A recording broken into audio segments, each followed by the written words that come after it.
Poslednje večeri festivala 27. oktobra na maloj sceni Narodnog pozorišta Užice u okviru večernjih čitanja slušali smo Damira Karakaša.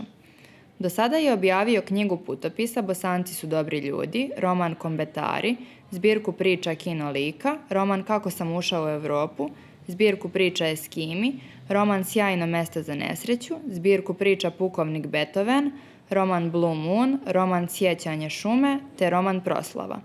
Po knjizi Kino lika, reditelj Dalibor Matanić snimio je istoimeni film, višestruko nagrađivan. Piše pozorišne komade koji se izvode u Hrvatskoj i u inostranstvu. Hana se pored mene zatrči u more i viče: dođi! Uroni kao jeguljasta riba, nesta.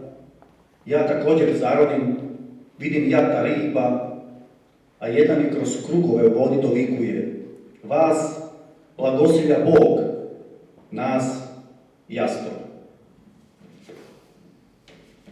Kasnije penjemo se stepenastom ulicom pa kamenim stubištem. Pored nas prođe čovjek s baterijskom lampom, samo se ta lampa u mraku kao svemirsko tijelo vidi. Već tradicionalno festival je zatvorio Nenad Veličković, koji nam je čitao odlomke iz svog tek objavljenog romana Koncerti za obovu. Njegov izdavač Fabrika knjiga o romanu je zapisao: ovo je roman o ocu. Otac je 80-godišnji obojista u penziji. Sa svojim sinom on živi na 11. spratu Sarajevskog nebodera. To znači da je roman o ocu, roman i o sinu, predsvalom doktorantu arhitekture i njegovoj krizi srednjih godina. Njih dvojica, otac i sin, uz popodnevnu kafu prate tursku sapunicu o Ferihi.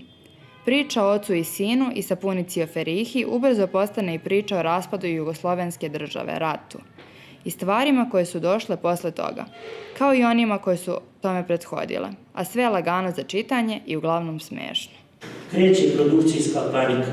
Treba završiti drugu sezonu tako da se lako može početi treća, ali šta da scenaristi rade kad ne znaju ko glumaca ostaje ako odlazi u druge sapunice. Na primjer, u seriji se u podrumskom stanu bio pojavio Gulsumin brat. Glumac je upečatljiv. Ima velike crne brkove, dekolte do pupka, runjave kao majmuna, najsmješnije kako brije vrat, pa izgleda kao da mu dlake nisu dlake nego vunena majica. On par epizoda glumi oca familije i Ferihin tata previše zbunjen scenarij. Taj runjavi uzme od Koraja gomilu para da bi mu dozvolio da se razvede od Gulsuma, da ga ne ubije, i onda zavede onu Karapanđu Saher i s njom pobjegni.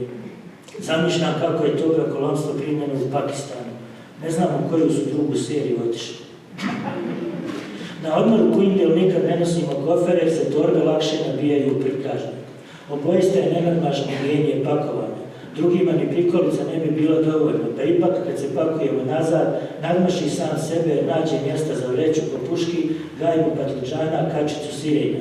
Djeci na zadnjem sjedištu ne trebaju ni pojaseve, ni sjedalice, fiksirane su čevadima, jasnicima i postelinom.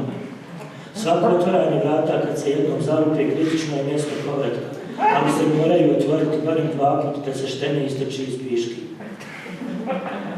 Uglavnom, nakon što Feriha izlazeći iz stana s koferom sretne pred vratima Leventa s koferom koji je došao da se s njom pozdravi, gledamo malo brodove, delfine i galebove na Bosforu, a onda pročitamo da su između 2 kadra prošle 3 godine.